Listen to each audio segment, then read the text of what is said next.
قضيت اجمد 20 ساعه في القاهره. يا عم اوريك انا عملت ايه. يا فنزاتي صليت الفجر طبعا اول حاجه. استاذنك بس بركب مع حضرتك لاي حاجه قدام. تسلم جدا لذوق حضرتك. توكلنا على الله. ووصلنا بدري كالعاده يا دوبك نلحق بجد القطر واحد. وعملنا حاجات كتير قوي في القطر، قرآننا بقى ومسلسلاتنا وكتبنا. بس اللي انت عارف اللي عمل الاسود دي انتحر عشان نسي يعمل لها شنب. وخدنا لنا لفه بالمره على كوبري قصر النيل. هنروح بقى دلوقتي برج القاهره، يلا بينا. الرؤيه هباب بجد، ما كانتش اجمد حاجه يعني، حلوه بس مش 50 جنيه يعني. بعد كده خدنا صورتين اخر سماجه ورجعنا على قصر عيشه فهمي، والدخول كان ببلاش. عندكم هنا لوح يا صاحبي؟ المكان كان كله تماثيل ولوح مبهمه، هاشتاج مش فاهم اي حاجه. وخدنا لنا كام صوره روشه كده على النيل.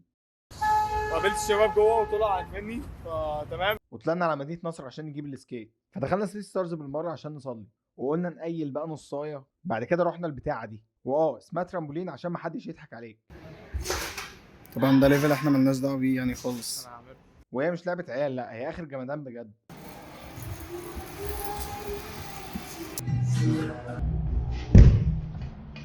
احلى هندسه في الدنيا. عامل ايه يا معلم؟ وحشني والله قوي قوي. حضن ونور الكاميرا بقى. وصلنا اخيرا اخيرا اخيرا. لازم تجرب المطعم ده، خد بالك. وخدنا لفه في الحسين، والجو هناك كان يعني رمضاني قوي.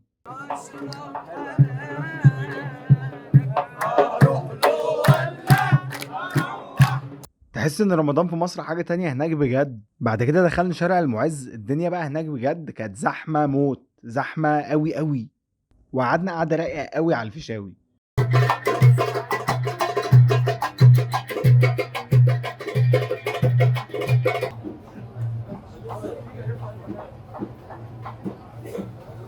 يا فنزاتي عاملين ايه يا موزة؟ احسن الله عليكم. وطلعنا على طول اتمشينا في وسط البلد، وجبنا بالمره ايس كريم من العبد، والبتاع ده جامد برضه. وانا قلت ان الموضوع هيبقى زحمه، بس قلت اكيد مش مصر كلها تبقى هنا بجد كده.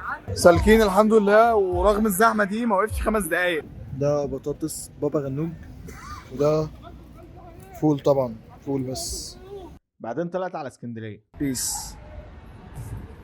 ولو الفيديو عجبك ما تنساش تعمل فولو ولايك.